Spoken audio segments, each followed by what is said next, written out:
오늘 요한복음 93번째 시간이네요. 16장 23절 24절에서 지난 시간에 내게 구하라 라고 주님께서 우리에게 기도하게 하셨고, 또 그 기도를 응답하시겠다고 하시고, 그리고 너희 기쁨이 충만케 하리라 라고 우리에게 당부를 하셨고 명령을 하셨습니다. 그런데 이것은 이제 그 앞에서부터 계속 반복해서 예수님이 우리에게 기도하라고 하셨습니다. 그런데 이제 이런 그 기도를 우리에게 명령하신 것이 계속 그 반복되면은 이게 우리에게 어떤 중요하다는 것을 또 우리가 깨달을 수도 있지만, 또 한편으로는 이것을 소홀히 여길 수 있습니다. 어떻게 보면은 가장 중요한 것이 기도인데, 그 기도를 우리가 왜 그렇게 소홀히 여기는가, 이것을 오늘 그 예수님께서 기도하신 그 삶을 통해서 한번 살펴보도록 하겠습니다. 흔히 그 육신적으로도 그 기도가 막히면 죽는다는 말을 하죠. 그래서 기도 폐쇄에 의한 질식사라는 그런 말을 합니다. 우리가 육신적으로 숨을 못 쉬면은 결국은 호흡이 끊어지고 폐에 산소가 들어가지 않으면 죽습니다. 육신의 그 기도가 막히면 죽듯이 영혼의 기도가 막히면 우리가 자랄 수 없고, 또 영적인 생명도 죽지는 않지만 성장이 멈추게 됩니다. 우리가 복음서를 통해서 예수님께서 기도하신 그 모습을 가장 분명하게 보여주는 복음서가 누가복음입니다.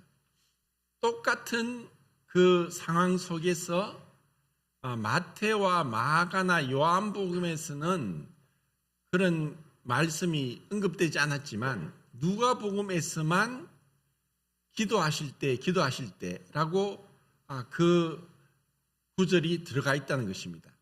그것은 왜 그런가 하면은 네 복음서가 있다는 것도 예수님의 그 네 가지 관점에서 예수님을 바라본 것입니다. 마태복음에는 기록되었을 때라는 말씀이 많습니다. 그것은 구약 성경에 기록된 것을 성취하신 예수님을 증거합니다.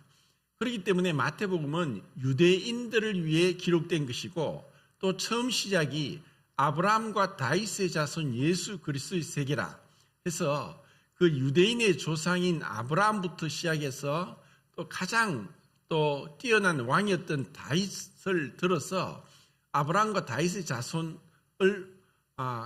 그 족보에 언급하기 때문에 유대인을 위한 복음이 마태복음입니다. 그렇다고 해서 그 마태복음이 유대인들에게만 쓰여진 것은 아닙니다. 분명히 우리는 그 안에서 또 다른 복음서에 없는 예수님의 많은 가르침과 비유를 우리는 배울 수 있지만, 마태복음에는 그 유대인의 왕으로서 그들에게 약속하신 그 이스라엘 백성들에게 다윗의 자손으로서 메시아가 오실 것에 대한 약속을 예수님께서 어떻게 성취하는가를 보여줍니다. 그리고 마지막 28장에서는 하늘과 땅의 모든 권세를 내게 주셨으니 라고 하시면서 유대인으로 왕으로 오신 그분께서 이 세상의 모든 권세를 가지신 하나님으로서, 그리고 에덴 동산에서 마귀에게 빼앗겼던 것을 다시 되찾은 왕으로서의 예수님을 우리에게 증거하고 있다는 것입니다. 거기에 비해서 마가복음은 족보가 없습니다. 왜냐하면 하나님의 종으로서, 그리고 가장 짧고, 그리고 그 유디스라는 그 단어, 곧이라는 이 단어가 42번인가 나옵니다. 그러니까 예수님은 즉각적으로 곧바로 그 하나님의 말씀을 순종하고 있는 충성된 종으로서의 모습을 증거하고 있습니다. 그리고 하나님의 종으로 오셨기 때문에 족보가 없다는 것입니다. 그리고 종으로서 가장 낮은 자로서 인자가 온 것은 섬김을 받으려 함이 아니라 오히려 섬기려 하고 자기 목숨을 많은 사람의 대속물로 주려 하려 함이라. 라는 마가복음 10장 45절 말씀을 그대로 성취하신 그 주님께서 마지막 16장에서는 성천하신 것으로 끝을 맺습니다. 그래서 가장 낮아지신 주님께서 가장 높이 성천하신 그 주님으로 묘사하고 있고, 그리고 16장 마지막 절에서는 이미 이제 성천하셔서 하나님 보좌 우편에 계신 주님께서 마지막 구절에 제자들이 두루 다니며 전파할새 예수님이 함께 그들과 함께 역사하셔서 능력을 행하셨다는 말씀으로 끝을 맺습니다. 그러니까 주님은 이미 십자가의 사역을 완성하시고 죽으시고 부활하시고 성천하셨지만 마지막에는 제자들과 함께 또 여전히 이 땅에서 사역하고 있는 충성된 종의 모습을 보여주고 있다는 것입니다. 그리고 요한복음에는 족보가 없습니다. 왜냐하면 하나님의 아들로 오신 예수님을 증거하기에 기록되었기 때문에 태초의 말씀이 계시니라. 이 말씀이 하나님과 함께 계셨으니 이 말씀이 곧 하나님이시니라. 그 시작을 천지 창조 이전의 영원 전으로까지 우리를 이끌어 갑니다. 그리고 요한복음에는 그 겟세마네 동산의 기도가 없습니다. 왜냐하면 예수님이 그 겟세마네에서의 처절한 그 고뇌의 눈물과 통곡으로 기도하시는 그 기도를 기록하면 안 되죠. 왜냐하면 하나님으로서, 하나님 아들로서 예수님이 그 대제사장으로서 마치 지성소에서 아버지와 친밀하게 교제하는 그 17장의 대제사장의 기도가 이제 나오기 때문에 겟세마네 동산의 기도가 빠진 것입니다. 그리고 예수님이 이제 다시 오시겠다. 이 세상의 구주로서 왕으로서 다시 이 세상에 오시겠다는 것으로 끝을 맺습니다.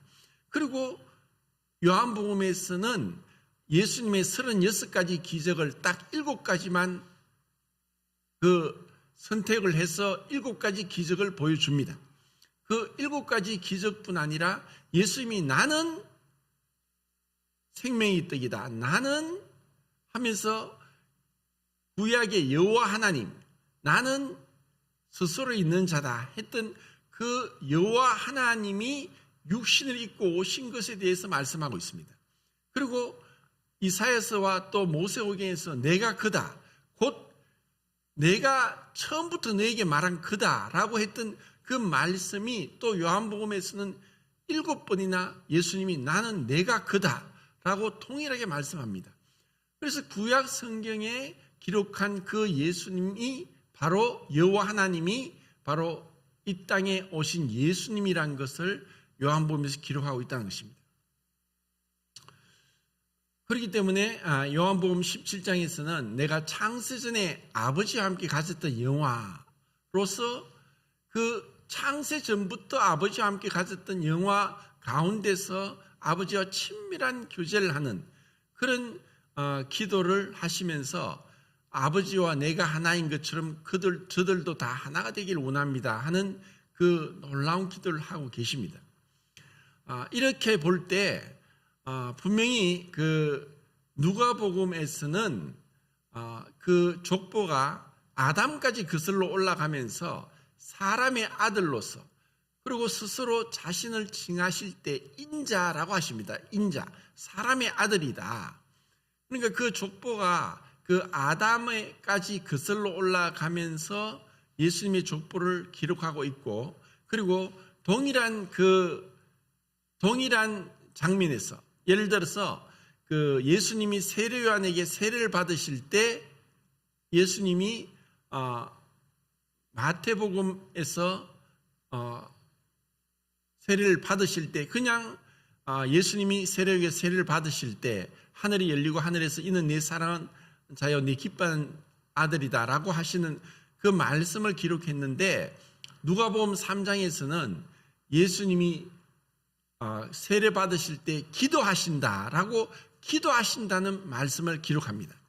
그래서 동일한 그 장면에서 제자들을 부르셔서 제자들을 선택할 때도 예수님은 누가복음 6장, 9장, 11장에서 동일하게 기도하시고 제자들을 선택하십니다. 그리고 변화산상에서 마태복음 17장에서 예수님이 갑자기 모습이 변화됩니다. 영광스러운 주님의 모습으로 변화되면서 베드로와 야고보, 요한을 데려갔는데 그때 모세와 엘리야가 나타납니다. 그때도 그냥 예수님이 변화되사 이렇게 마태복음에 기록되었지만 누가복음에서는 예수님이 기도하실 때라고 또 기록하고 있다는 것입니다.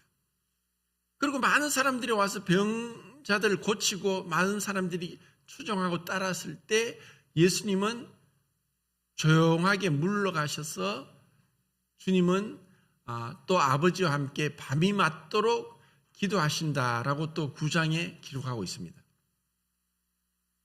그럼 왜 그 누가복음에서만 유독 동일한 사건인데도 불구하고 누가는 예수님이 기도하실 때 이런 일들이 있었다고 그것을 꼭 추가해서 얘기했을까요? 그러면은 누가가 그렇게 그 예수님의 기도를 강조하고 또 그것을 언급한 것은 인자로서 사람으로서 가장 중요한 것이 무엇인가를 우리에게 가르치고 있다는 것입니다. 그것은 곧 우리에게 기도가 얼마나 중요한가를 가르쳐 주는 것입니다. 우리 모임에는 어떻게 됐는지 그렇게 하는 교회도 있지만 새벽 기도가 없습니다. 그러니까 일반 교회에서는 저도 이제 일반 교회 다니면서 새벽 기도를 계속 열심히 다니고 했었죠. 근데 이제 그 모든 사람들이 다 새벽 기도 나오는 건 아닙니다. 그렇다고 해서 새벽 기도를 다니면서 저 사람은 새벽 기도 나오는 사람이다. 또 저 사람은 새벽 기도 안 나온다. 라고 알게 모르게 하나의 어떤 표시를 붙입니다. 그러면은 이게 어떤 행위가 되고 사람들에게 보이는 것이 되어서 분명히 하나님께 기도하기 위해서 새벽에 일찍 4시 반에 나가서 5시부터 새벽 기도를 하는 것이 나중에는 어떤 자랑이 될 수도 있고 자기의가 될 수 있어서 덕도 있지만 해도 분명히 있다고 생각을 합니다. 그렇다고 해서 새벽 기도 나온 사람은 신앙이 좋고 나오지 않은 사람은 나쁘다고 또 이렇게 판단하는 것도 옳은 것은 분명히 아닙니다. 그래서 우리는 그렇게 사람에게 하지 않더라도 개인적으로 주님과의 그 시간을 얼마나 지속적으로 꾸준하게 변함없이 갖는가 하는 것은 신앙의 가장 뿌리가 되는 것입니다. 이게 없다면은 우리가 주님을 사랑한다고 할 수 있을까요? 우리가 누군가를 사랑하는데 그냥 사랑하면은 자연적으로 같이 있고 싶고 대화하고 싶고 또 그 사람을 기쁘게 해주고 싶어하는 마음이 일어나는 것이 사랑입니다. 그런데 전혀 그런 것이 없으면서 사랑한다고 하면은 그것은 정말 새빨간 거짓말이죠. 우리가 주님을 사랑한다고 하면서 주님과의 교제 시간을 갖지 않는다. 마태복음 6장에서는 그렇게 말씀합니다. 네가 골방에 들어가서 은밀히 계신 너희 아버지 앞에 은밀히 기도하라. 사람들 앞에서 그 바리새인들은 사람들 앞에서 일부러 보도록 길거리에 서서 사람들 앞에서 나는 이렇게 기도한다라고 떠벌리면서 기도하는 것을 예수님이 완전히 책망하시면서 그렇게 말씀하시는 거예요. 내가 은밀한 중에 은밀히 계신 내 아버지 앞에 기도하라는 거예요. 그리고 교회사를 보더라도 이 기도가 얼마나 중요한지를 1517년도 종교개혁이 있고 나서 사실 100년이 지나지 않아서 그 독일에서 루터에서 종교개혁이 일어났는데 100년이 지나지 않아서 신앙이 완전히 이제 그 타락이 되고 이 종교개혁의 이 능력이 거의 다 사라져버린 그러한 때에 몇몇 그 루터교 목사들 중에서 뭐 필립 슈페너라는 사람과 또 몇몇 사람들이 이 경건주의 운동을 하면서 성경 읽고 기도하는 것을 다시 회복합니다. 그래서 이제 렉시오 디비나라고 하는데 성경을 읽고 기도하고 그것이 다시 이제 회복되고 이 성도들이 하나님 말씀에 창념하면서 기도에 몰입하게 됩니다. 그러다 보니까 그들이 주님과 교제한 기쁨을 그 교회 안에서 소수의 무리들이 나누어서 한 10명씩 이렇게 무리 지어서 그들이 주님과 교제한 기쁨을 교제하게 된 것입니다. 그리고 그들이 그러한 기쁨을 세상 가운데 나가서 외치게 되는 것입니다. 그래서 먼저는 기도와 말씀으로 충만해지면은 우리가 다른 성도들과의 교제거리가 많아집니다. 만약 우리가 기도와 말씀이 없이 교제를 하다 보면은 성도의 교제도 세상 교제가 될 수 있어요. 그냥 세상적인 이야기를 하게 되는 거예요. 그런데 우리가 주님으로 충만하면은 내 마음에 가득한 것을 입으로 말하기 때문에 우리가 주님을 얘기하게 되고 말씀을 얘기하게 되는 거예요. 그러면 그러한 것이 다른 사람들에게 믿지 않는 자들에게 전파된다는 거예요. 이것은 그냥 주님과 가까이 가면은 금묵자흑입니다. 우리가 묵을 가까이 하면은 우리도 검은 것이 몸에 묻을 수밖에 없듯이 주님과 가까이 하면 주님의 그 빛과 향기가 나타난다는 거예요. 왜냐하면 주님이 그렇게 하셨으니까. 주님은 습관을 쫓아서 기도를 하신 거예요. 제자들이 예수님에게 설교를 어떻게 하는지 가르쳐 달라고 한 건 한 번도 없습니다. 그런데 예수님이 기도하고 오시니까 제자들이 우리에게 기도를 가르쳐 주십시오라고 예수님께 요청한 거예요. 그래서 나온 것이 우리 주기도문을 말씀하신 거예요. 주님은 습관을 쫓아서 기도하셨기 때문에 그 감람산의 서쪽에 있는 그 겟세마네라는 지역에 자주 가셨어요.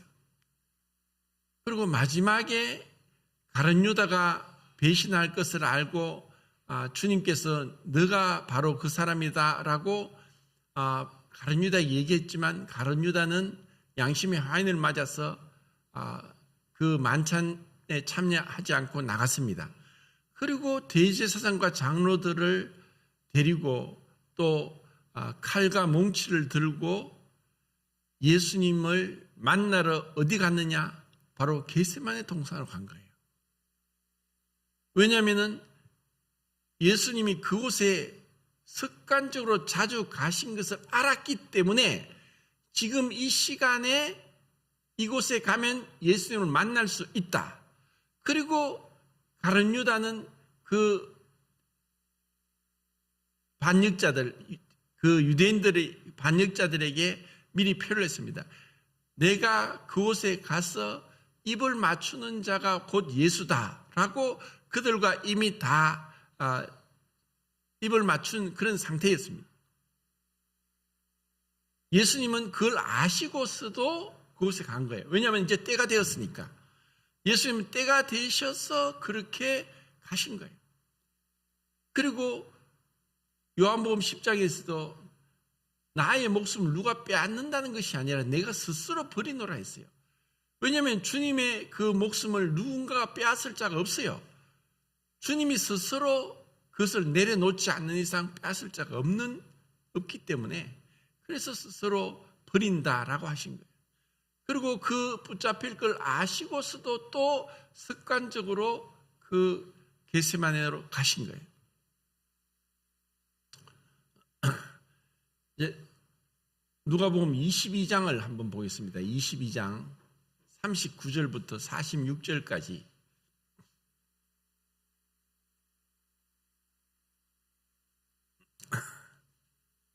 몇 페이지죠? 22장 39절부터 46절까지. 예, 135페이지. 자, 같이 읽겠습니다. 39절부터 46절까지. 시작.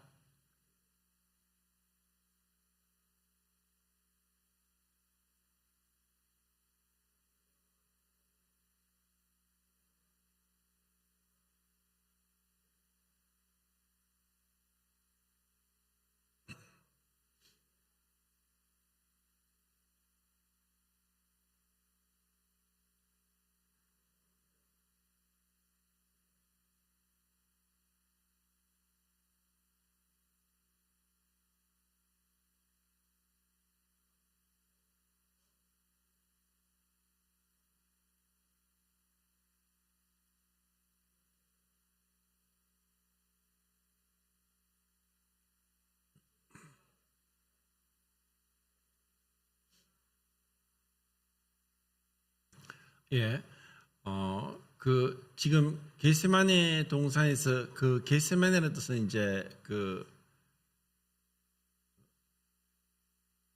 즙을 짜는 곳이란 뜻인데, 마치 이제 그 감람산은 올리브산이죠. 올리브산에서 올리브 기름을 짜듯이 그 기름은 그 빛을 밝히는 데도 쓰고 또 치유하는 데도 쓰고, 주님의 그 고뇌의 기도, 이 기도를 이제 공관복음서인 마태, 마가, 누가에는 다 기록하고 있습니다.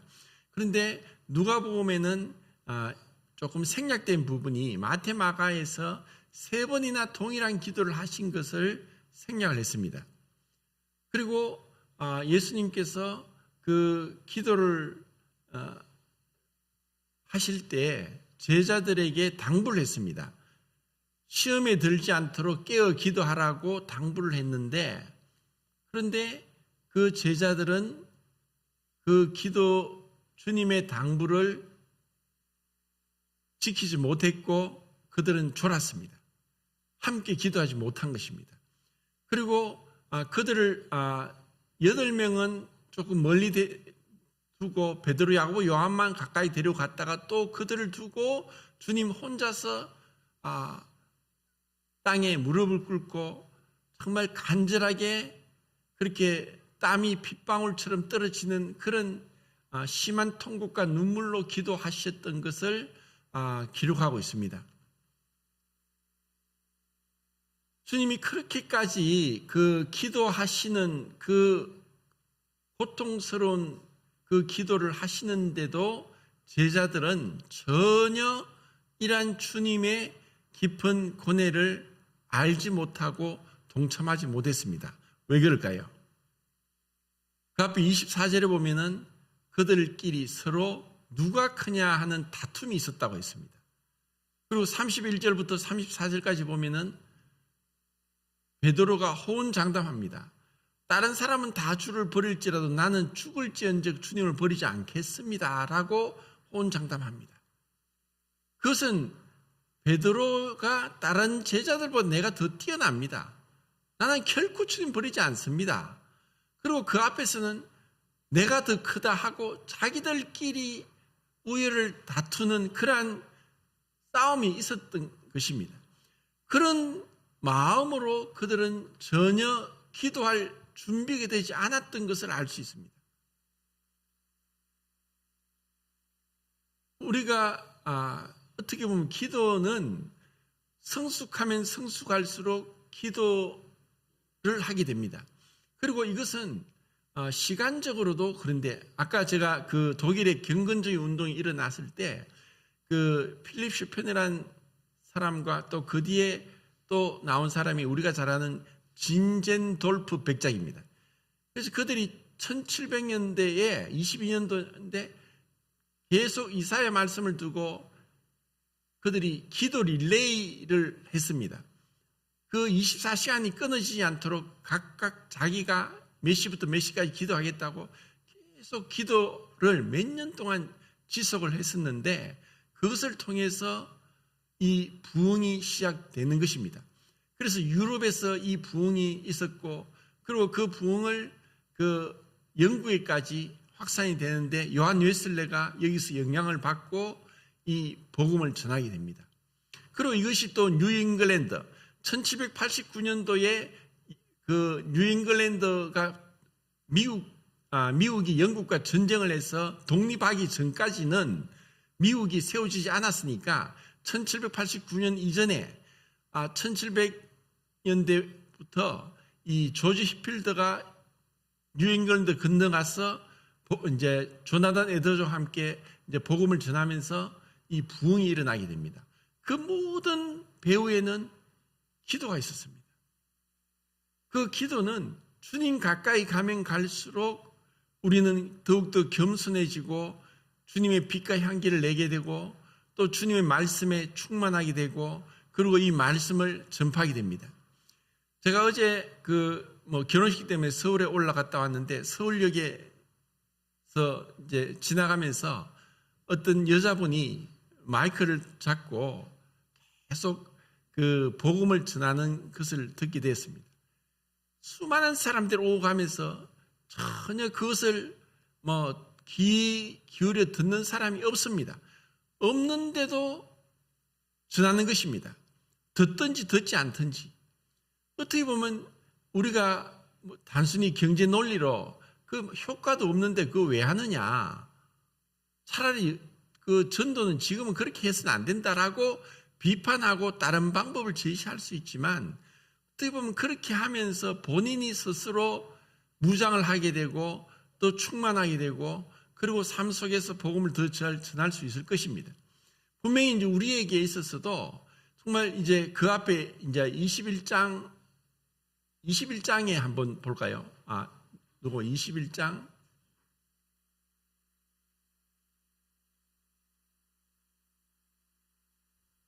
35절 36절 21장 35절 36절 시작.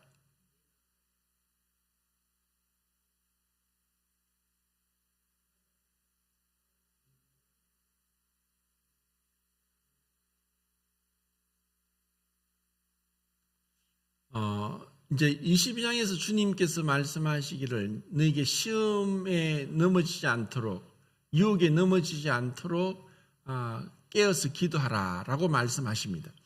우리가 아무리 은혜로 구원받고 했다 할지라도 세상을 살아가면서 생활의 염려, 죄리의 유혹 그리고 마귀의 온갖 그 속임수와 불화살과 또 인간 간의 어떤 갈등들 그리고 우리 육체의 소욕 이러한 것으로 인해서 우리 마음에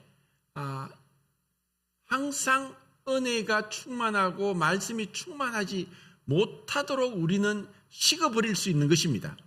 그런데 이것이 단순히 그 머리로만 안다고 되는 것이 아니라 우리가 주님 가까이 가서 주님과 독대하면서 그분에게 간절하게 이런 이 세상의 풍조에 휩쓸리지 않고 우리가 주님 말씀대로 깨어서 이 기도에 힘쓰고 주님 앞에 나갈 때 그리고 로마서 12장에서도 기도에 항상 힘쓰라.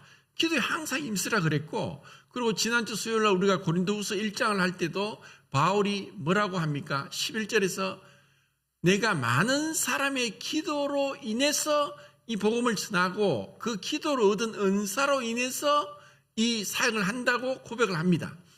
그러니까 이 바울에게 있어서도 그 사역의 능력이 어디에 있었느냐? 기도에 있었다는 것입니다. 우리가 주님과의 개인적인 기도뿐 아니라 또 함께하는 합심 기도도 중요합니다. 오랫동안 제가 그 금요일 그 코로나 이후로 그 전에는 사실 이제 금요일마다 우리가 예배당에 모여서 기도를 했었는데 코로나 이후로 이제 예배당에서 모여서 기도하는 게 주일날 예배 드리는 것도 힘들게 되니까 금요일날 자연적으로 이게 없어져 버렸어요. 그러면서 이제 코로나 이후 중에 이제 화상으로 기도회를 했는데 저하고 조창희 스님 두 사람이 계속해서 몇 년 동안 했습니다.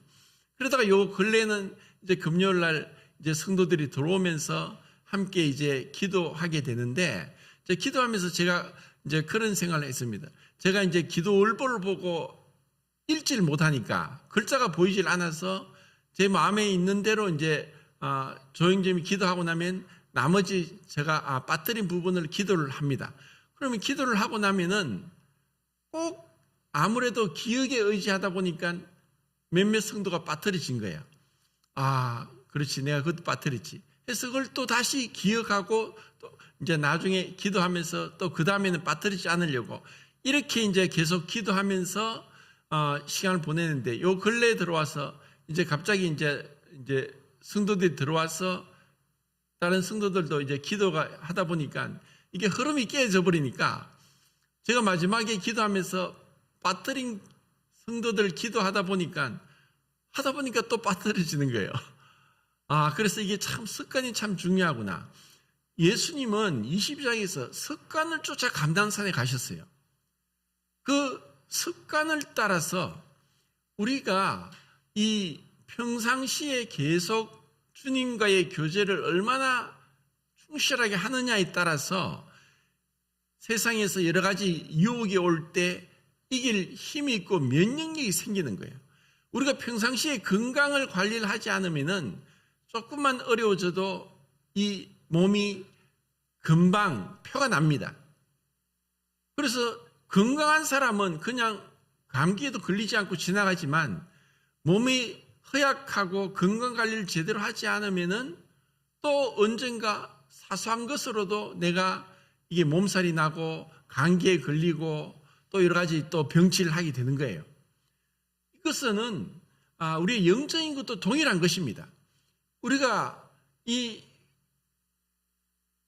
주일날 한두 번 나와서 이런 시간으로 이 영적인 강건함이 생기는 것이 절대로 아닙니다.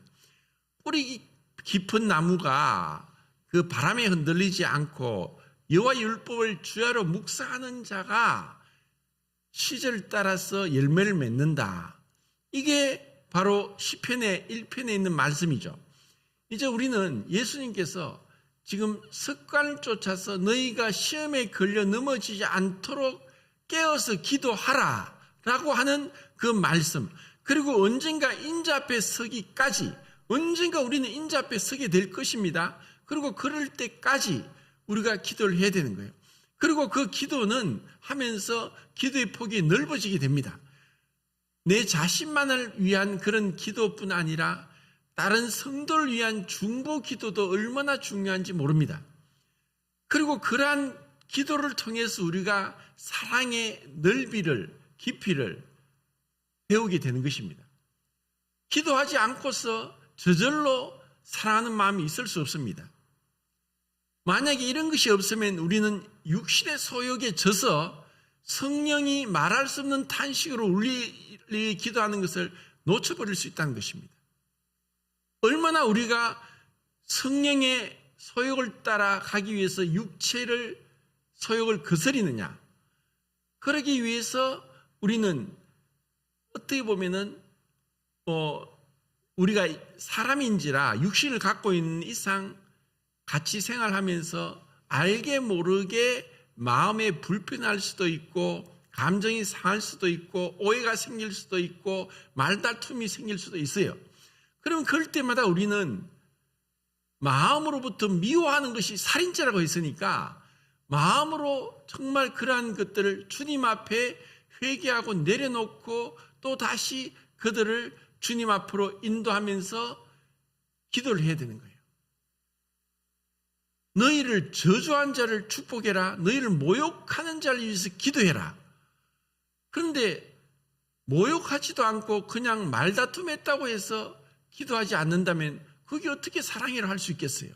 주님은 십자가에 달리시면서도 그들을 자기를 죽이는 자를 위해서 기도하신 거예요.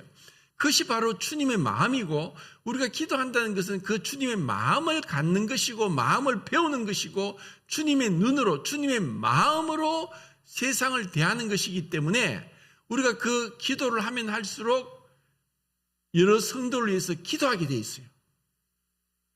그가 나를 힘들게 하고 나를 좋지 않게 보고 또 나를 판단한다 할지라도 그걸 위해서 기도할 때에 주님의 사랑이 나를 통해 나타나는 거예요. 주님이 원수를 사랑하라고 했던 그 말씀의 능력이 기도를 통해서 경험되어진다는 거예요. 그런데 이것을 하지 않으면 우리가 병드는 거예요. 왜 우리가 힘이 없이 약해지느냐? 주님 가까이 가지 않기 때문이에요. 그것은 주님께 기도하지 않고 주님께 온전하게 있는 대로 솔직하게 정직하게 꾸준하게 변함없이 그리고 은밀하게 나가지 않기 때문에 우리는 그 능력을 체험하지 못하는 거예요. 자, 히브리서를 보겠습니다. 히브리서 5장 7절.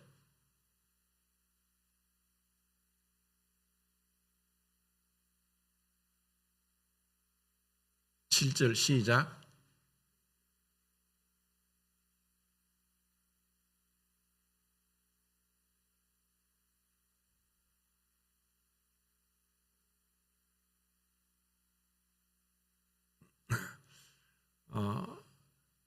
주님은 흔히 그런 얘기를 합니다. 예수님이 이제 기적을 많이 행하셨죠.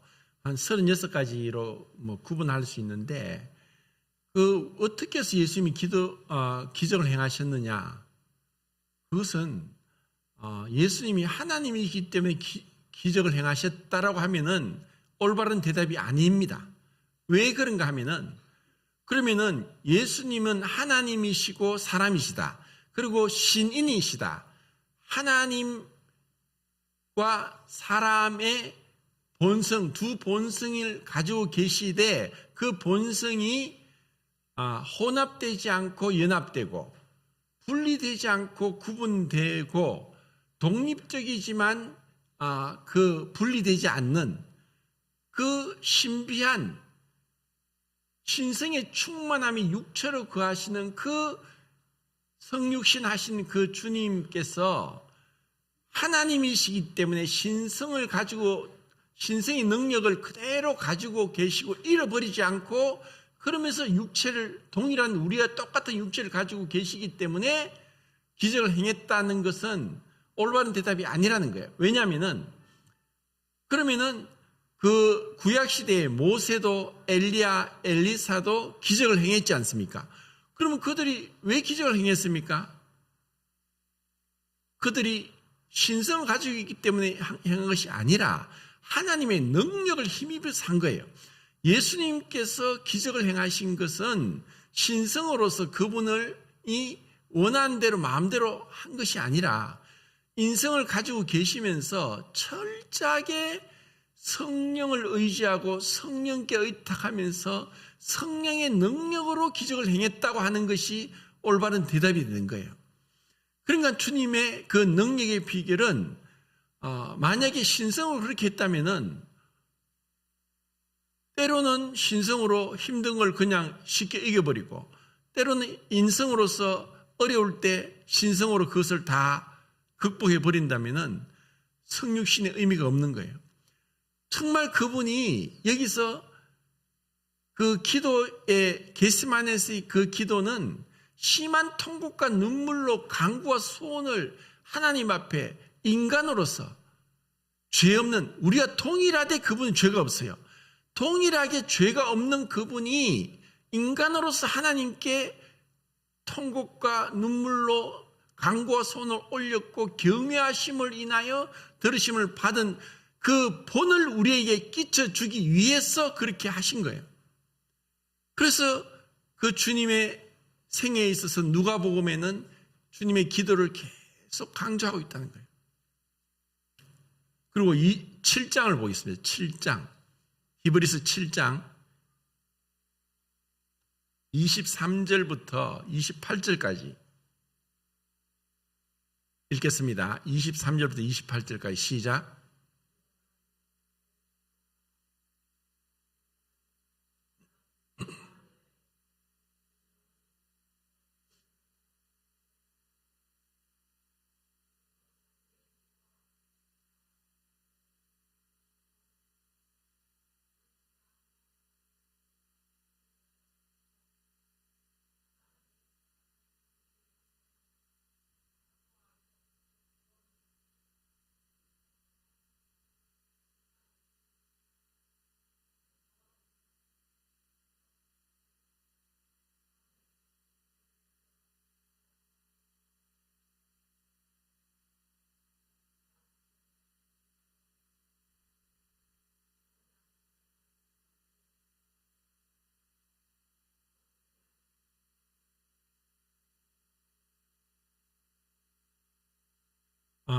이제 그 제사장들의 수요가 많은 것은 그들이 연약하고 그들이 죽었지만 예수님은 살아계셔서 지금도 우리를 간구하시는 그 제사장의 역할을 하고 계십니다.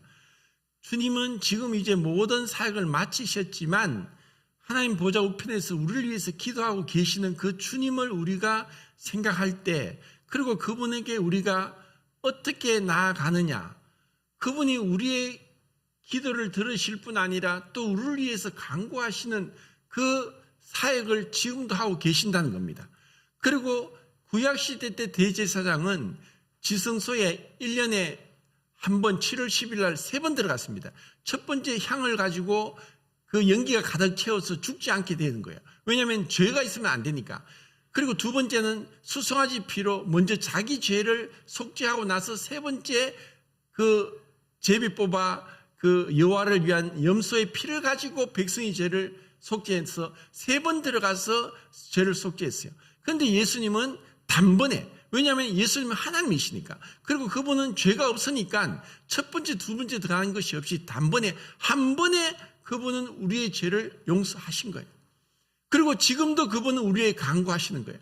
거룩하고 악이 없고 죄인이 떠나 계시고 하늘보다 높이 되신 분이 지금도 우리의 간구하시는 그 주님의 기도를 우리가 힘입어서 지금도 우리가 주님께 나아가서 담대하게 은혜의 보좌 앞에 나간다는 거예요. 이러한 기도 생활을 할 수 있기를 바랍니다. 이상입니다.